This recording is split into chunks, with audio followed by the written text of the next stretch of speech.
at the time, Bruno was Bruno Earth. And he was like a studio rat, just running around trying to sell it like, hey, I do this. And he was a jack of all trades. This motherfucker could play. He'd be like, hey, play this. He's a whole jukebox, I mean, and I'm like, okay. So I went out and did like 2 weeks with him, right? And we did Billionaire, we did like Dr. Feelgood, a couple of joints, and we brought it to Atlantic, and they were like, yo, we can't have Greg Cowman. What's that? Greg Cowman, Julie Greenwald, all them people.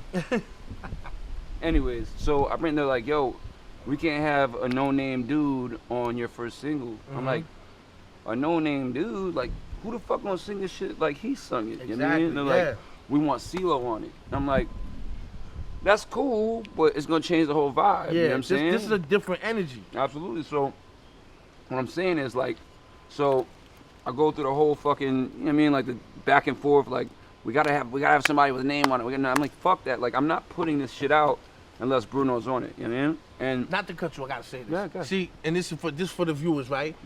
This another example of when labels come in and they try to give you a formula because they want to chase another artist, brand or audience or market. Oh, we about to get into that. But sticking to the vision, that's not easy because you It's could have not. crumbled. But go ahead. And so right back to where I'm at. So they're like, no, we need a big name artist on the shit. You know, like CeeLo had the Gnarls Barkley shit popping all the time. So they're like, we got. So yeah, we got to put CeeLo on it. CeeLo. I'm like, well, we just did a joint with CeeLo called Dr. Feelgood, and low key, and not to shit on CeeLo, but Bruno sang all them motherfucking, like, yo, all them goddamn waves is Bruno. CeeLo got like one. Bruno got like 5 or 6, you know what I'm saying? Like 5 or 6 vocal tracks. But I'm stacked. Yeah. So I'm going back and forth with Atlantic. I'm like, yo, I'm not putting it out, and it's no, like I said, no disrespect to CeeLo, but I was like, it's not gonna be the same.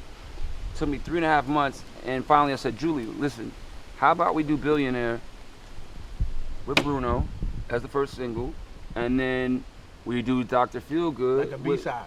Did I say, yeah. No, not even a B-side. Like the second single will be Dr. Feelgood with CeeLo on it, see what I mean? And so it's like a double combo, but what they didn't know, I had no plans on putting out Dr. Feelgood as the next single. At all. So 3 months, I'm like, I got these motherfuckers, you know what I mean? Like, so got him. They're like, got him. So they're like, fuck it, let's do it. And now, bro, it's history. Now, had I put CeeLo on that shit, and one, I know Bruno would have felt away. Like, maybe not. Maybe so, maybe not, because he's used to writing top lines for everybody. But I was like, yo, he needs to be heard. He needs to be heard. You know what I'm saying? And so, you're welcome, world. Sorry. But I was like, fuck it. Now I'm seeing the lines. Thank you. So now I'm seeing the lines of how they moving. I'm like, all right, bet. Second single, we'll do CeeLo and Dr. Feelgood, blah, blah. Like I said, no intentions. But as long as I had Bruno on Billionaire, I was like, that's all I need. That's all I need. And look what happened. Exactly. I mean? So Bruno Earth went to Bruno Mars after that. You know?